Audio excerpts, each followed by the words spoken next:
Okay. Well, thank you very much for joining me, Nahid. Hi, Sheldon. Hope you're doing well. I'm very well, thank you. So without further ado, I'd like to just jump straight into some of the questions that I have for you. Um, Firstly, I'd like to ask a few Sure, for go your ahead. personal background.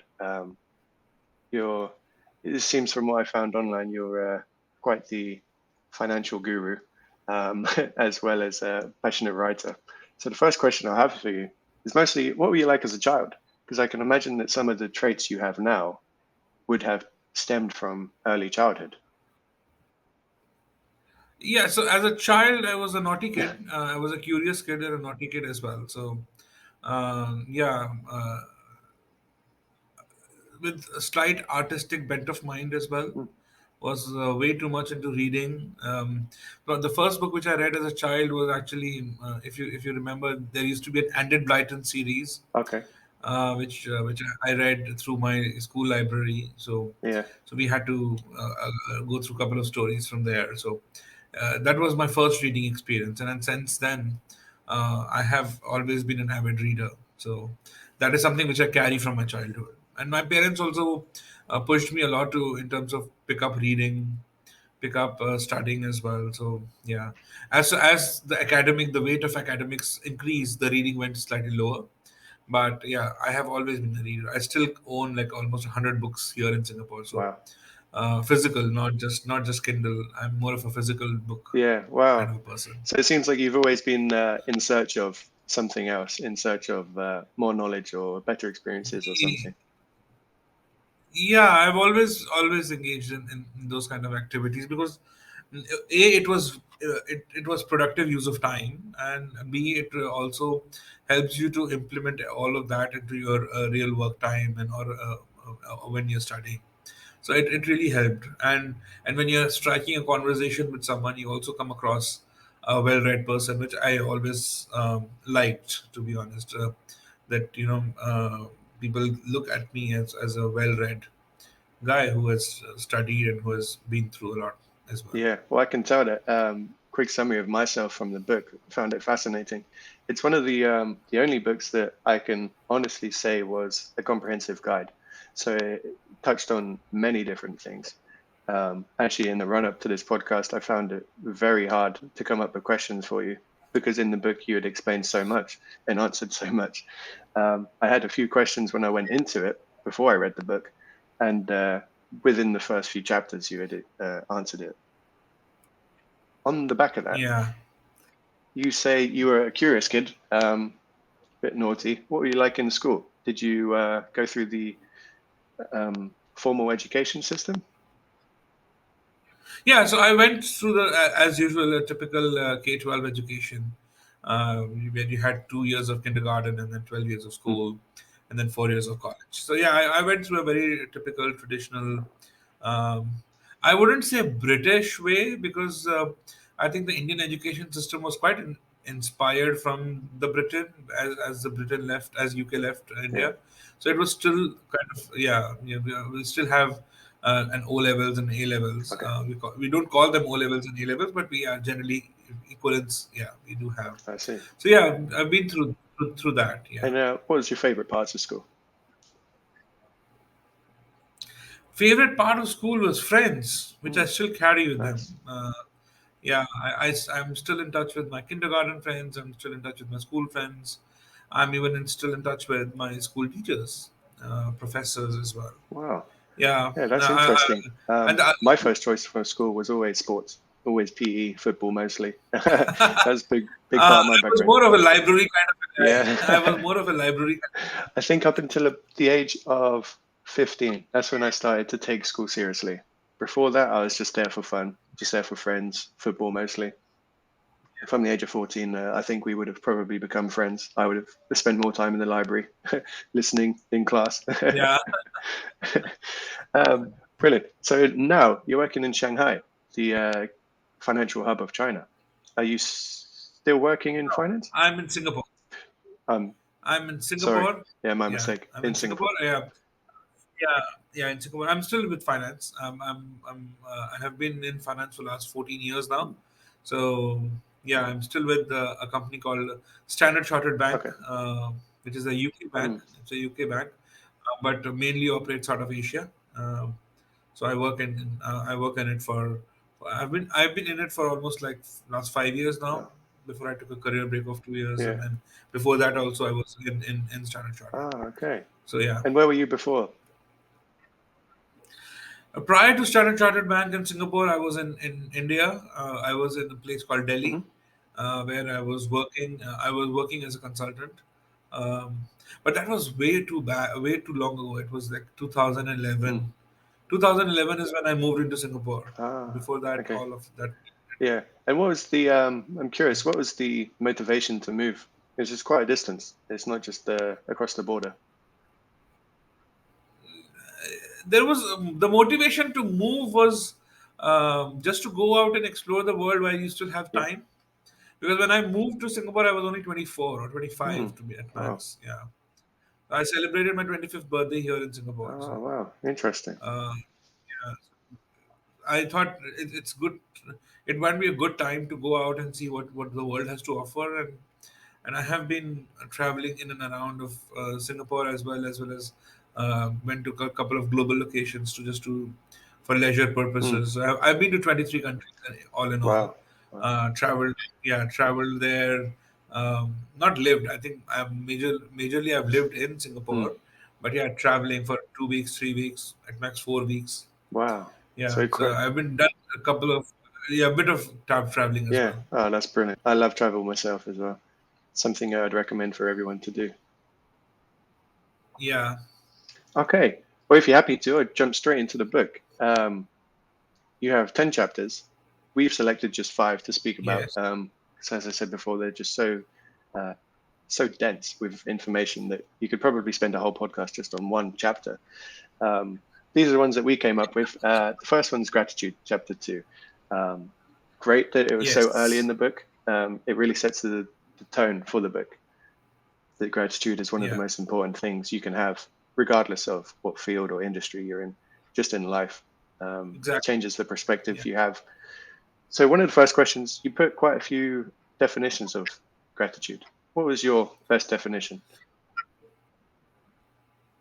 So my definition, in simple terms, I think written a quite detailed definition after doing a lot of research. But if I were to give a simple definition to your listener, it would be very simple. That be thankful of what you have been given, Hmm. and see what you can contribute to the world, so that the world can be thankful to you as well. So it's the reciprocity as well as what you can offer is what gratitude is all about. Be happy that what you have is good enough for your story to begin, and then what you make out of it is what gratitude will help you to. Because see, gratitude is is actually not one skill. It's actually father of a lot of skills which I've spoken about in the book. So I have personally experienced that when I'm being thankful to a lot of more people, a lot more opportunities come my way, a lot more good worldly advice comes my way, a lot of networking comes my way, just because of being plainly gratitude to having gratitude to my mentors, to my parents, to my wife. It really helps in terms of growing me as an individual. So that's the reason why I think gratitude is an important aspect of anybody's personality, because it really stems you as a person, and it gives you so many virtues which you can't even imagine. I absolutely agree. Gratitude, I think, is in short supply in today's society. Everything is Yeah, now, I feel, disconnected. When you're online, you aren't really talking to another human, or that's how it feels. So when you're in person, yeah, it's quite the disconnect between how social interactions online happen in the real world as yeah, well. During my time as a construction worker, that's what I'm doing now. In construction, there's not much gratitude for anything. Everyone's there just to do a job, get money, and go home. There's no friends. There's nothing. There's no passion for most, anyway. You meet the occasional person, which is just grateful to do what they enjoy, if it's driving trucks or cranes or whatnot. And it's those sort of people that have something about them. Something about just turning up, doing a simple, mundane task, but feeling like you have purpose. feeling like you're happy to be there. Mm. There's a lot that aren't. So the next question, you spoke deeply about gratitude. I learned quite a lot from it. You also put some of the myths surrounding gratitude, which I hadn't have thought of originally. Uh, but Sheldon, pardon me, just can you repeat that question? It was not very clear. Sure. So you spoke about some of the myths that surround gratitude, which I hadn't thought of previously. Yeah, yeah, that was something my childhood friend actually recommended me to add, because there are, and I'm really grateful that he told me, because we are speaking about it today. Hmm. Gratitude has been misconstrued as a lot of things. It has been construed as if you'll show your vulnerability, that your happiness is dependent on someone. That's again a myth. No, it's not. Yes, it's you might show that, but I think if you're being grateful to what you have been given from others, I think that's something very beautiful, which you should be cherishing. It might make you feel look like weak, which is also one of the Hmm. reason. It might also, it is also misconstrued that if you're being too much, if you practice gratitude way too much, you might be perceived as a optimistic Hmm. fool, which uh, which I'm okay with. To be honest, I'm okay if somebody wants to call me that, because it shows their maturity that they call me Sure. fool. But I mean, just be thankful to what I've been received, and frankly, I have received a lot from the world, in terms of not only just from childhood, even when I was writing the book, the amount of support which I got from my better half, from my parents, from the community in general, was really really appreciative. I really cherished those time when I was looking out for a lot of support from Hmm. people. So yeah, you can call me an optimistic fool, but that's fine. I'm gonna still keep doing my own thing. Yeah. Sometimes it is also construed that, keep the hunger alive. If you are gratitude means you can become complacent quite quickly enough, which I think is not something which people recommend when you are in high performing Hmm. jobs, or when you are trying to achieve a long trajectory. But I don't believe. My feeling is that gratitude is something which, these are the myths. Gratitude is something which you should practice every day. Hmm. Be thankful to what you have been given every day, and what and that's the example you need to set for your kids, for your community around that. Practicing gratitude helps a lot more causes than it destroys, or Hmm. you can be misconstrued on off. Oh, absolutely. Yeah. Like we said before, gratitude is in short supply. So what are some of the ways that you can show gratitude? You wrote about quite a few. Yeah, I wrote quite a few. The one which I so there are two different settings in which you can actually practice gratitude. One is in a personal Hmm. setting, and one is in a corporate team setting, Hmm. right? So for personal setting, I just start with saying simple thank you to people. These thank Yeah. yous will come back. The problem is that we don't say enough thank Hmm. yous. We don't say enough thank yous to our helpers. We don't say enough thank yous to our wives and the partners. We don't say thank you enough to our parents. Yeah. Just see, when you say thank you to your parents, and how their eyes light up. It's $1 million light up, to be Yeah. honest. And when you say thank you, they actually bless you with even more blessings, and that counts a Hmm. lot, to be honest. So tomorrow, if my son turns up and says, "Thank you, Dad," I will be really happy then, because it validates my effort which I've been putting onto him for a very long, sustainable period of time. Yeah. So I think that's something which we should all do, and that's very simple. The second thing which I generally practice sometimes when I'm really downtrodden with a lot of emotions is I try to write what has good happened with me, Hmm. what good has been bestowed upon me. Just write it on a piece of paper. Once it becomes physical in nature, it drives a lot of motivation and a lot of help to Oh, you. I think That, we've if this can lost you for a happen, moment there, yes, you Nahid. will able to be making it. So don't worry about it. Don't worry too much about it. So that's something which is self-validating. I think you should do, if you practice that, and then when you share it, let's say put it on a fridge, or put it on your cupboard in the Hmm. bedroom.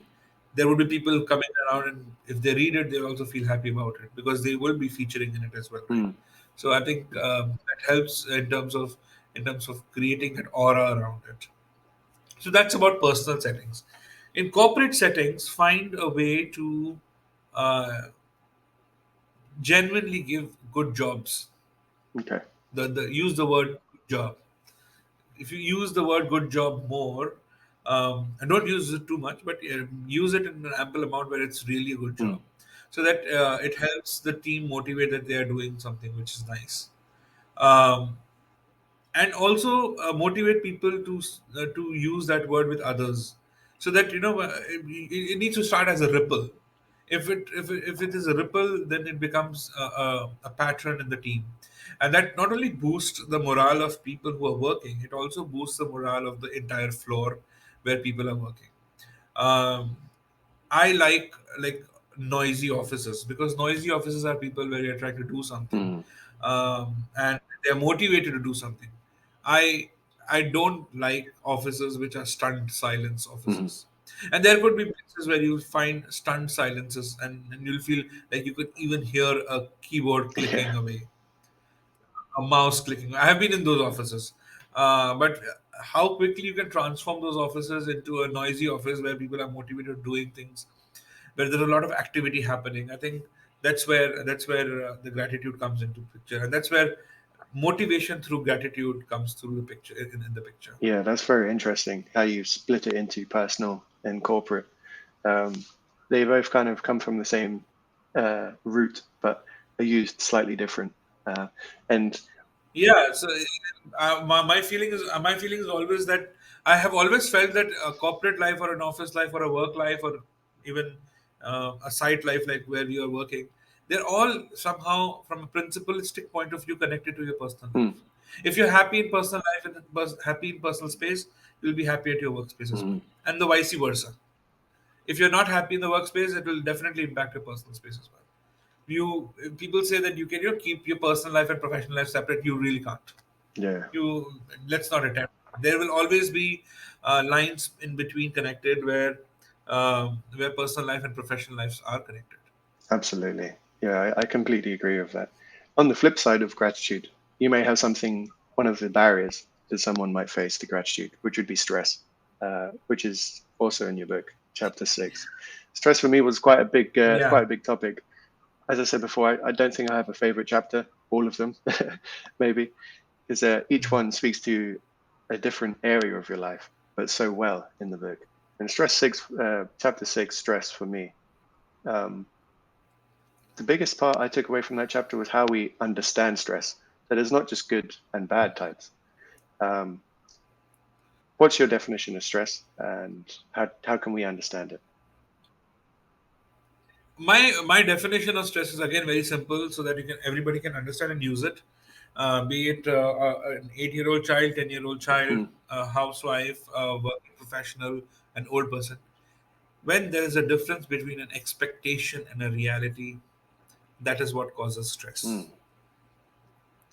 If your expectations are this high and the reality is this, the difference is what is That's stress. very interesting. Now this could be good stress, it could be bad stress, both ways. Wow. Now it's up to you how you want to decide where this balance comes into the picture. If you are able to find that balance, you will not have stress.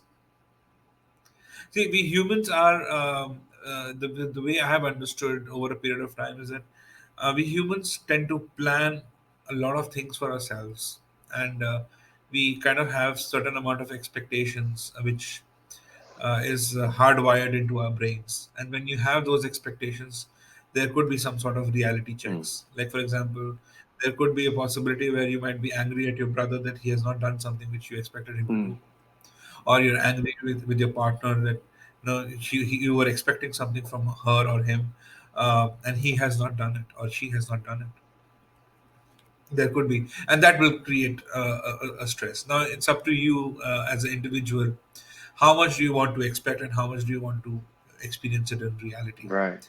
and that is where the balance comes into the picture. Yeah, that's very interesting because it gives you the power to overstress. It's not something that happens to you. It's your Exactly. opinion to it. Exactly. Yeah. So stress is something which we take on a voluntary basis. How much stress you want to take is up to you. It's not up to the situation or surrounding or other people. It's up to you how much you want to get worried or take on additional stress on top of your brain. Right. And that's fascinating because when you go through life, you meet a wider range of people. Some can handle stress, a lot of stress. Some prefer to avoid as much as possible.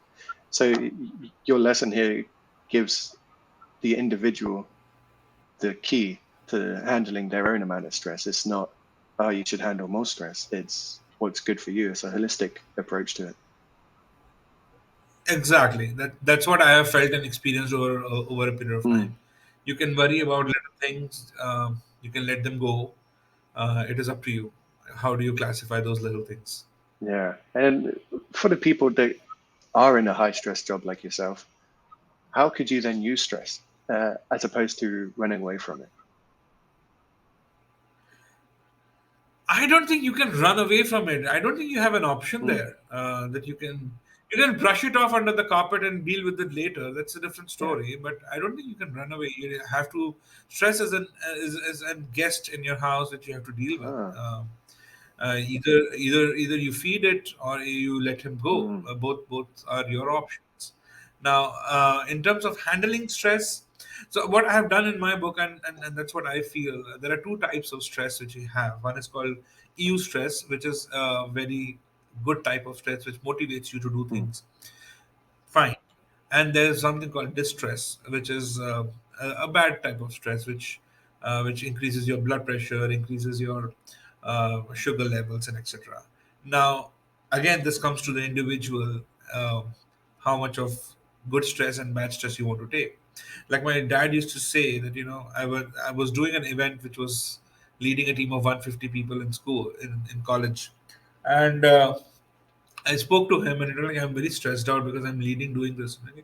It's you're aiming for something quite high, mm, so it's a good stress. Take it as a motivation that you're trying to do something which could be pushing you to the boundaries, mm, not breaking you while doing it, but pushing you through the boundaries. But it's a good kind of stress which you're taking on. mm, So don't worry about it. Don't fret too much about it. Just keep doing what you're doing and things will happen. Just keep pushing through the time. Now there could be a bad type of stress where somebody is in the hospital and you're stressed about whether the person will survive or not, like what was happening during COVID. During COVID, people were not able to do anything to anyone, mm, but they were getting stressed out because their loved ones were in danger. mm, And I'm pretty sure that none of the people who are left on planet Earth don't have a relative or a distant relative who have not passed away during COVID. I stopped counting after 15, mm, but yeah. So and you couldn't do anything. You really couldn't do anything to save them, protect them, because that would be meaning jeopardizing yourself as well. mm, So uh, now that's a very bad kind of stress to deal with. This is the kind of stress which gives you high blood pressure, mm, tension, and you have to deal with them by either distracting yourself or doing something constructive about mm, it and not think about it too much. But you really have to tide through it uh, through the whole episode, and I think that's what pretty much people did mm, during COVID. That you're even though you are locked out in your homes and you still have access to information of what's happening to your loved ones, but then they had a life to lead to protect themselves. So people dealt with it. mm. You really can't Yeah, do anything more about it. that speaks volumes to That's the. that was a very that was a very distressful time Mm, for human mankind. mm. Yeah, no, definitely. And that's just to bring back to the first part you said about how good stress is where you have some tension, you have something to push back on, which is beneficial. And I think that's one of the Yeah, definitions of flow state when you're in the absolute peak of the experience. Time is irrelevant. yeah, It's because you have just enough resistance and stress to your talent level. Mm, correct. I think that's aptly put. Yeah, mm. So, for the people that don't necessarily know how to cope with stress. How can you recover it, especially for those people that have lived maybe past their midlife, they're getting on now? How can you recover from chronic stress and the implications of that? Chronic stress is, if it is chronic, I would say seek medical help. That's one Mm, thing. But day-to-day stress, I think I would say three things which I think you should definitely do, and I'm trying to do that with my son as well. That develop hobbies which are one, which touch your spirit, mm, and that could be anything. It could be reading, it could be music, it could be um, something which is quite internal mhm, to do. Second hobby which you should definitely develop, which has something to do with your body. So it could be running, it could be running marathons, it could be swimming, it could be any sport which you want to pick up. And the third thing, one something which challenges you on an intellectual level. So it could be learning a new language or learning a new programming language for that matter.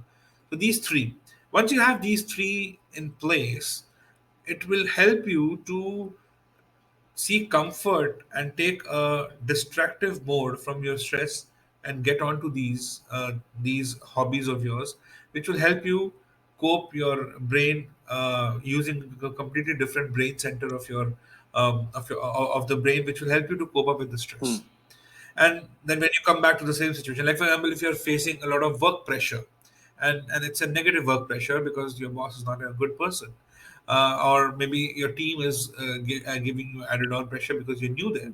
uh, these are real problems which can happen to anyone mm, in work environment. So that's where these hobbies will come into the picture. Once you have these hobbies, you will find enough motivation to go back and fight with the situation, because these are literally mental battles which somebody has to fight to get through the stress. mm, The fourth thing which I generally prescribe a lot of people, and I kind of like it myself, is if you have access to nature, be around it. Maybe you can spend time in Hyde Park or in Regent's Park or in or just cruising on mm, Thames. You can do all of that, or go to Lake District and spend like few days. Take a break. Those so these are not something which is new. mm. I'm not inventing anything Yeah. here. This is something which are in tons of books and blogs that you can go and read. But I don't see a lot of people practicing them. Mm,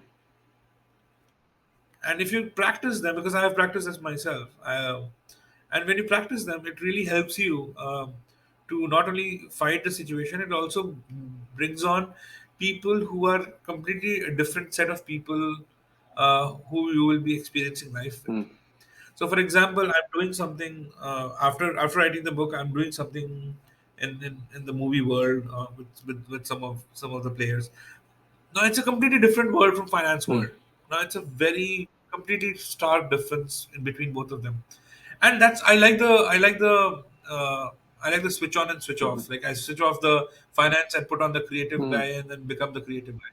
I kind of liked it because when you're being creative, you are actually using your brain completely differently as compared to you using it in right. finance. So it's quite fun to be in that kind of a zone. But I know everybody can't create that zone, so that's the reason why you have need to develop hobbies around it. You need to develop something around Mm, it. If you are not being pragmatic, practical about it, no one else will be, because everybody has their own life to lead. So you yeah. can't be thinking that my wife will do that for me or my husband will do that for me. No, Mm, sorry, you will have to do that on your own. yeah. Yeah. And I think one thing that speaks to what you said there about COVID, how lots of people were isolated. And I myself got into Yeah, buying plants. As you can see behind me, I have quite a few. Um, now I have well over probably 50 plants, and I live in a part of the UK that is surrounded by beautiful pine forests. And it's interesting that yeah, you say that because my partner, she was in London studying. She would come down for the weekend from the concrete jungle to an actual jungle, to an actual forest, and she would see such a difference. Everything's calm, people are more friendly. Um, the one yeah, part she didn't like about London was that it was so busy all the time. You step outside, you've constantly got to yeah, go, go, go. So coming to me on the weekend was like a spa retreat for her. And like I say, during COVID, I know a lot of my friends were getting into houseplants, um, other forms of meditation type of things as well. Yeah, correct. Do meditation. That actually quite helps.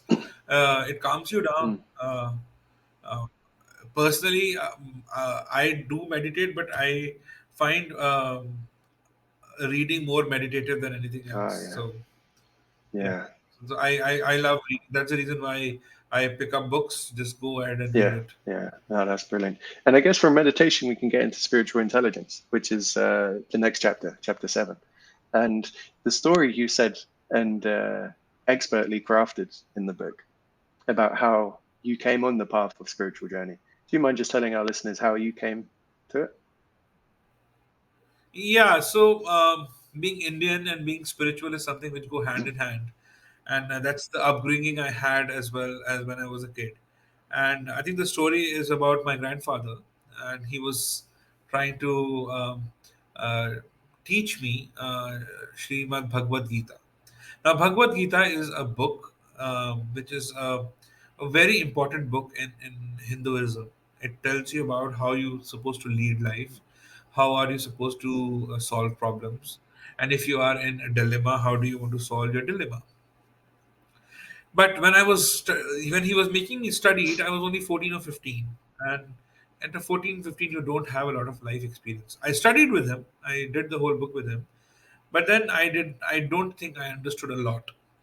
uh, yeah, there are a couple of rules, and I don't understand what exactly those rules Mm, are. But fine, I'll since he motivated me to read, and I wanted to read, so he was a very great companion to have mm, for understanding it. But when I became like a 25, 27 year old, I went back to the same book and I studied it, and I found it absolutely timeless and relevant. Be it any era, any eon of yeah. humankind, this book will remain relevant. Wow. Be it AI, in the age of AI or age of industrial revolution or Renaissance, you pick up any age, this book will be equally Wow. relevant. And that's when I kind of understood. And one thing which I wanted to make very clear to people, to your listeners as well, that being spiritual and being religious are completely different Hmm. things. They are complete. Let's not confuse them. Generally what happens is people confuse being spiritual and being Yeah. religious. I know a lot of people who are well educated, done with their MBAs, but done with their graduations and postgrad and PhDs, and they still think that being spiritual and being religious are the same thing, Mm, but they are not. I call myself as being very spiritual person, but my wife calls herself as a more religious person than I spiritual. see. Wow. So, what would be the difference for you? What's a good category to categorization of religious and spiritual? How they differ? For me, when you're religious, the word religion comes from when you're being disciplined about a certain amount of uh, rituals Mm, which are embedded in the iconography and the methodology of a religion. hmm, So, like for example, if you take Islam, you have to read prayers 5 times a day, or you have to observe a 30-day Ramadan, mm, which is not eating throughout the day, eating only at sunrise and sunset. If you look at Hinduism, going to the temple, lighting up a candle or a diya, offering fruits and flowers. So all these are part of the religion. mm, That's how you offer something. Or if you pick up Christianity, lighting up a candle in a church, that's part of religion. The way you're baptized, or the way each and every religion have their own way of uh, taking care of the funeral process. mm, So all these are part of religion. When you're being spiritual, it's not that you don't believe in religion. When you're being spiritual, you have a direct connect to the supreme power. It's a formless supreme power, and when you're being spiritual, you believe in karma more. You believe in what goes around comes around more. You believe you kind of understand that every all the energies of this world are linked to each other. mm. If you impact one, the other gets impacted as well. So that's being more on the spiritual. So you're not uh, how do I put it? You're not actually confiding in one set of rituals that you're going to Mm, follow. You will do what you feel like doing in terms of what's right, what you feel is mm, right at that point in time. I think that's where I'll go with. You can be spiritual, being sitting inside a church and sitting inside a temple, sitting inside a mosque. mm, You can be spiritual all the three places. um, I can go and be spiritual at any place, for that matter. I can be spiritual in a national park as well. I can be mm. spiritual in a market as well. Yeah. It's not about, yeah. It's about the connect. It's about what you believe with the connect. Mm. And that's very interesting. The two different parts of it, because I myself, before I read the book, had the impression that they were the same thing. You had to be religious in order to be spiritual. Um, I remember for my 21st birthday, I went to Barcelona for 1 week by myself and visiting the cathedral there. Now, it was packed, so many people. And I can imagine that not many of those people were religious, or if they were, maybe a majority, half at best. So it kind of speaks to how people find the difference between religion and the spiritual part of it. This cathedral is massive. Mm. Um, and the same sort of thing when you go to a nice art gallery and you look at a piece of work, you can admire it for what it is. You don't have to think this is portraying a certain Christian values or blah blah blah. You can Exactly, appreciate it.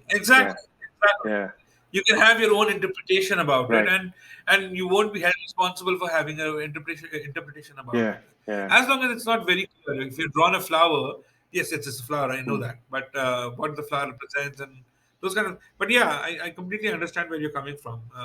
Yeah, so mm, that's the reason why I kind of wanted to bust the myth that being spiritual and being religious are two completely different yeah. things. And you did that in a Let's perfect not way. mix it. I think we've got it confused. Yeah, I think we've got it confused in terms of mixing it. I agree. And you spoke about the spiritual intelligence cycle, which I found was quite fascinating. Yeah, yeah.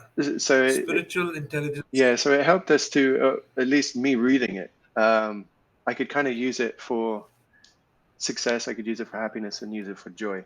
It was, I think, centered around, well, my interpretation of it. It was centered around just becoming aware of the moment, becoming aware that a negative environment doesn't have to be negative for you. It's how you take it on. It's uh, it's your Yeah, personal opinion of it. So I could be in a moment at work and it's raining and it's cold. Everyone's not in a good mood. But if I'm in a, for lack of a better word, a spiritual mindset, I can think, well, the rain is here for the trees, makes everything look beautiful. The rain helps when I am in the sun. It makes me appreciate it more.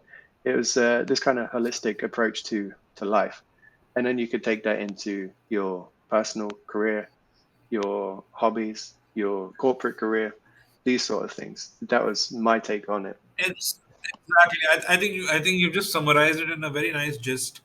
That how spiritually being spiritually aware and then understanding the big Mm, picture, how you want to visualize it, and then getting to execute it yourself. I think that's something which the cycle talks mm, about. And when you're spiritually aware, you understand the bigger picture. You don't see a problem as a problem. You actually see the problem or an obstacle as a solution to much bigger mm, things.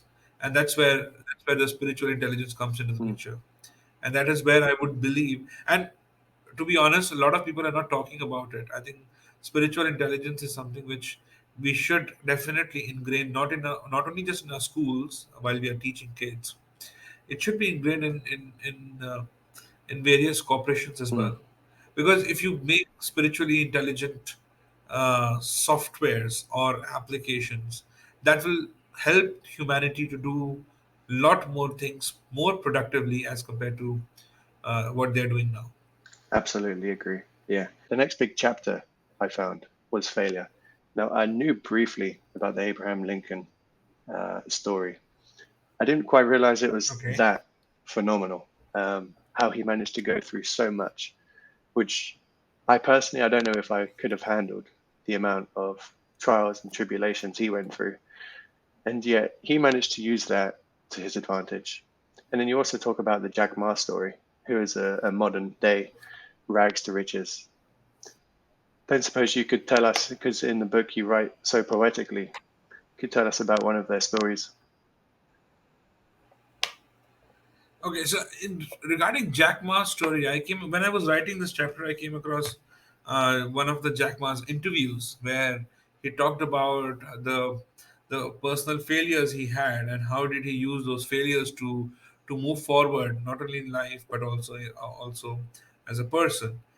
So he failed to get into a job with Mm, KFC a couple of times. He applied to a couple of universities in China and US. He did not get through. Uh, Came from a very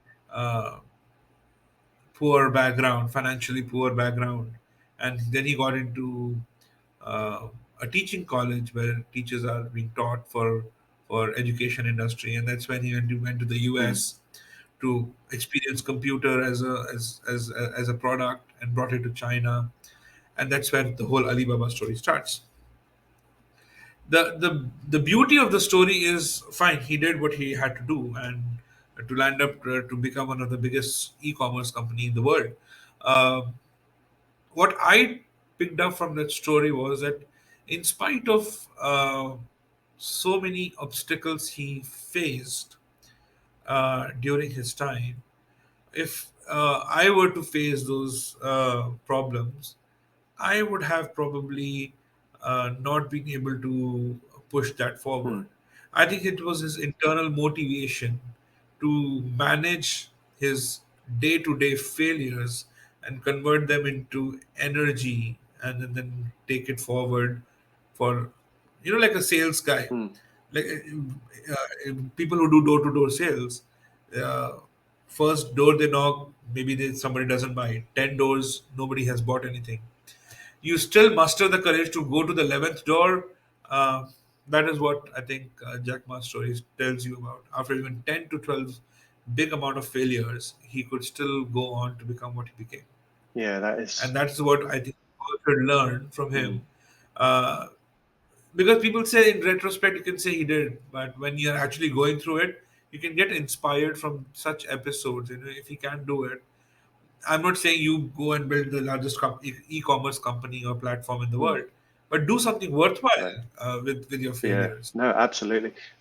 It's funny because I remember during lockdown when we all had time to do whatever we wanted, I came across a you could call it a environment on YouTube that was 100 days of failure, and it was this person's journey every day. He would go out and just ask for something small. He would go to Starbucks or a different type of cafe and just ask for 10% off and have no reason to do. Most of the time, they accepted it. And it got to the stage of quite extreme stuff where he'd go into the busiest street and just lie on the floor. And it was that not failure as such, but it was the coming to terms with the awkwardness, the anxiety that you may face. I know for myself in my past, there's a lot of stuff I've done or haven't done because of the fear of failure. I didn't want the embarrassment that could have come with it if it didn't work out. And the Yeah, Jack Ma story, I knew him from just Alibaba. That was it. And I didn't know any of his trials, tribulations. But that story, as well as the Abraham Lincoln one you write so poetically, that going through absolute chaos in order to come through and push through it. And like you say, I think most people have it in them. They just are not allowing themselves to be in that environment to push through to get to that part. yeah, because when you have to manage a failure, you're actually putting two things out. Mm, One is that you're vulnerable, which people don't yeah. like. That world sees them vulnerable, and then the second thing is you're putting yourself outside the comfort zone as Mm, well. yeah. No, absolutely. Because when you're embarrassed, you're actually outside your comfort zone, and that's where humans don't like to operate Mm, in. yeah. Which I talked about one more thing, which I don't know if you took notice in the book. It was um, something to do with attentional span, Mm, where you can increase your attentional span in a way that a comfort zone becomes an uncomfortable zone becomes your comfort zone. Yeah, it talks about.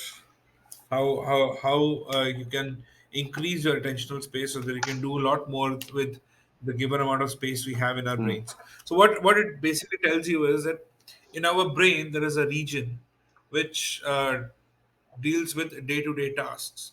So let's say right now we are recording this mm, podcast. So we are looking at the screen, we are talking about questions, and mm, I'm talking about the answers, I'm talking about the book, and then in parallel there are other activities which are happening in my home, that mhm, the fan is switched on, so the brain is processing all of mm, that. And our brain has a capacity of doing certain amount of tasks in one go. mhm, The idea is to increase that space, that you can do more with that given amount of space. The problem is that given what is happening around us, our attentional space has been reduced mm, or has been stolen by people like Facebook, mhm, Instagram, LinkedIn, all the social media apps, mm, smartphones, all the distractions on the smart TV, all those. So it has been occupied with that. So you have very less time to process things, and that's where people will become irritable. mm, If you see the amount of irritability among people, the amount of intolerance among people is increased just because of this. mm. Yeah, that's powerful. That's interesting. And I've So it's a mental real estate which is taking a mm, hit. yeah, that's very Yeah, interesting. I talked about focus. Yeah, I talked about that in focus. You Mm, might want to read it again if yes, you and want to. also in focus, I remember we won't delve too much into it due to the time, but I do remember you talking about multitasking, and that was quite powerful for me to hear Correct. Don't because all the multitask. time you think, oh, I can just do three things at a time. Most of the time you can't. You can No, split between it very yeah, quickly. yes. You switch on and switch Mm, off. mm, yeah. Yeah. I remember hearing that the new Fast and Furious film has the shortest scenes of any film. And that kind of speaks to where we are in modern society, where our attention span is just 30-second or not even 10-second TikTok videos. That's where we are right now. Although on the flip side of that, we do have a huge with the Joe Rogan podcast, other extremely successful podcasts that are putting out 2, 3, 4 hour conversations, and they're still getting extreme amount of audience. So there must be some sort of dichotomy there. I'm not too sure. So the last chapter, one of the most meaningful for myself as well, chapter 10, purpose. There are, Yeah. Intentionally, it was the last chapter. yeah, yeah, that's perfect. I think the structure you did, at least for myself, having gratitude at the beginning, purpose at the end, was very beneficial. And then each other chapter in between that, even the ones we haven't discussed today, they're full of small information that you can use right now, small steps you can use, as well as gaining a great understanding of that particular chapter. And you use quite a lot of personal stories that help you to really hammer the different chapters home. So purpose, there was just four questions that I found was very simplistic but very true. Four questions that everyone should be asking themselves to find their purpose. Four questions which you want to find purpose. Uh, Purpose is actually a very tricky Mm, thing. It's not something which is very mm, simple, and it's everybody is trying to uh, understand. And Japanese, I think, also have been working on it, and from an ikigai point of view as well, mm. because I don't know if you know about I ikigai. It's have, it's a yeah. very unique concept. Yeah, yeah. Yeah. So I read Ikigai as well, and it's actually quite an interesting book in Mm, itself. Something which talks about how do you find purpose in today's society. I think the first thing you should, which as an adult you should definitely ask yourself, is what is your core principle of your mm, life? Which what is the core principle which on which you will be um, setting your foot on, so that that gives you the first direction. yeah. Then second question which you should definitely ask is, what is character of my Mm, life? What kind of character do I want to be leaving my legacy behind? That's something which you want to. There are people who can have both ways. I want to be a good father. Fine, go be a good mm, father. I want to be a good son. Go be a good son. I want to be a good individual. Good. That's a very good um, a good character to mm, have. On the flip side, we also have, I want to be the biggest mafia in the world. mm, Fine, if that's the purpose, go ahead and do it, mm. and you end up someone like Pablo Yeah. Escobar. Then, and then what I'm going to contribute when you answer these questions personally, sitting without lying to yourself. I think that's when you will find Mm, purpose. And if you don't have the answer for these questions, go look for it, because these are the questions you will ask when you're lying on your deathbed one day. That what any if you I don't know how many people you have met who have passed on. I think these are the questions which they generally ponders them mm. the most. What did I contribute? What did I build in last 80, 70 years which I lived here? What kind of person was I? They don't remember your presentations and your Excel sheets, Yeah. but what they remember is what kind of person you were. Mm, um, yeah. yeah. And then the last question which you want to see is, what am I trying to communicate or as an individual to the world? So these are a couple of questions. If you can answer them precisely as soon as possible in your lifetime, I think you are onto something from a purpose point of view. Mm, And, okay, this is what my purpose is. People who don't have the answers, these they are either scrambling or they generally are in a lot of mental despair, mm, and that despair kind of shows on their faces by the time they turn 45, 47, 50. mm. Yeah. And what my life is aimless right now. I don't have an aim. I don't have a Mm, purpose. It's better that you ask these questions early on at the age of 15, 17, 20, so that you can get on to the journey. It's a beautiful journey to be, and be it positive or negative, I'm not going to comment on mm. that. But both the journeys are equally rewarding and equally beautiful. Yeah. They're so powerful as well. I find myself, if I've not got a direct journey that I have, a direct path that I've outlined, I just find myself pending. Yeah. I just find myself in the loading stage of life, not going to Yeah. work, but Correct. not really sure why. Earning money, but not really sure Yeah. why. Mm, Yeah. So I think that's the question. If you answer these questions, that see the beauty of this is they're all what questions. mm, They're not why mm. questions. That's it. You just need to answer what questions more than why Mm, questions. Because when you answer a what question, the answers are generally action oriented answers. mm, What am I doing? Okay, I am eating right now. I'll be working in an hour's time. I'll be taking a call with my friend. When you answer what questions, they're not why questions, and that's how they're intentionally designed. mm. They need to be what questions, not why. Yeah, that We is. all know why. Yeah, yeah. And you can find yourself getting trapped in thinking why did I do this, why did I do that. You go back 10, 20, 30 years thinking why. You get caught in it, don't you? But Yeah, what is a very more yeah, much more directional question, leads you to the answer a lot sooner, I find. correct, correct. And in why questions, you can actually fool yourself. Mm, You will not be honest to yourself if it's a why right. question. That's where the problem is, because when you're not, then you're trying to save your face Mm, by answering a why question easily. mm. I did that because I had to do it. Ah, yeah. Fine. True. You can save your face today, but the life did not have a purpose, and Yeah. that's the reason why I think when I was writing about it, no, they need to be what questions and not why Mm. questions. Yeah. I didn't quite draw that distinction when I read the book, but now that you've mentioned it, is yeah, a key but subtle difference there with the spelling of it. Yeah. See, the point is, when we are leading your life, right? You don't have to be an expert on stress management, time management, or focus, but you still need to have a working understanding of all of these so that you can lead a healthy, good, purposeful Mm, life. At the end of the day, each one of us want a purposeful life where we are able to make an impact, we are able to contribute, and we are also able to enjoy that mm, impact. um, and you don't have to be a guru on that. And the reason why I wrote the way I wrote it was is because of that. Just read one book, and you should be 80% sorted in Mm, your head. mm. You can go and explore all these concepts in multiple books, no issues.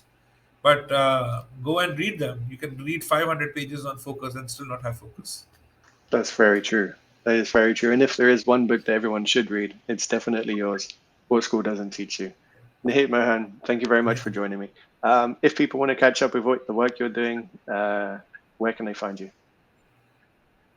They can find me on internet. My I have a website called nihitmohan.com. Mhm. They can definitely catch up with me on that. There are contact info available. Mm. They can look me up on LinkedIn. My name is unique. There is no other Nihit Yeah. Mohan. So you should be able to find me. You can find me on Facebook. You can find me on Instagram as well. So yeah, you can. I'm all over. So it's not that I'm sitting in the mountains being Yeah. intelligent. I'm still part of the Yeah. crowd. Brilliant. Well, thank you very much, Nahit.